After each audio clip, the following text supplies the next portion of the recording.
Everyone, welcome to my channel. মোৰ আজিৰ ভিডিঅ'টি হৈছে কুকিং স্পেচিয়েল। আজিৰ স্পেচিয়েল ৰেচিপিটো হৈছে পাতত দিয়া কচু। ৰেচিপিটোত মই কি দিছোঁ আহকচোন চাওঁ।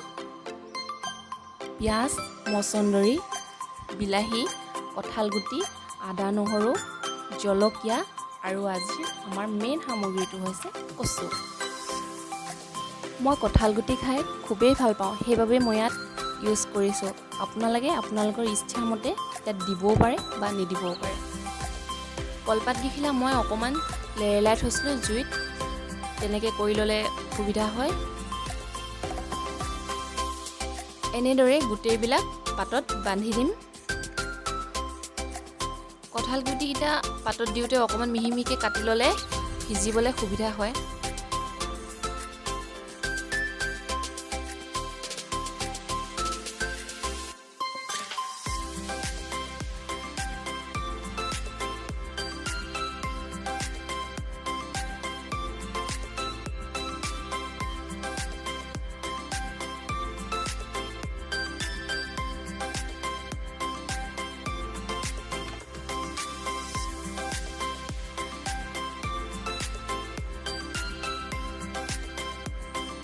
এতিয়া ইয়াত দি দিম অকণমান নিমখ।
মাজে মাজে এনেদৰে ওলটাই দিব, তেতিয়া ইপিঠি সিপিঠি ভালদৰে সিজিব।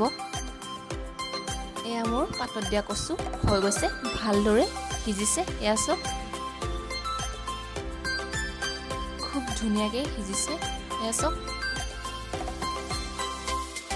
এইখিনি মই এতিয়া ভালদৰে পিটিকি ল'ম। পিটিকোতে অলপ কেঁচা মিঠাতেল আপোনালোকে দি ল'ব, তেতিয়া খাবলৈ বহুত সোৱাদ হয়। এয়া মোৰ আজিৰ কচু পিটিকা ৰেডি। আপোনালোকে এনেকৈ ঘৰত ট্ৰাই কৰিবচোন, আৰু ভাল লাগিলে মোক কমেণ্ট কৰি জনাবলৈ নাপাহৰিব কিন্তু।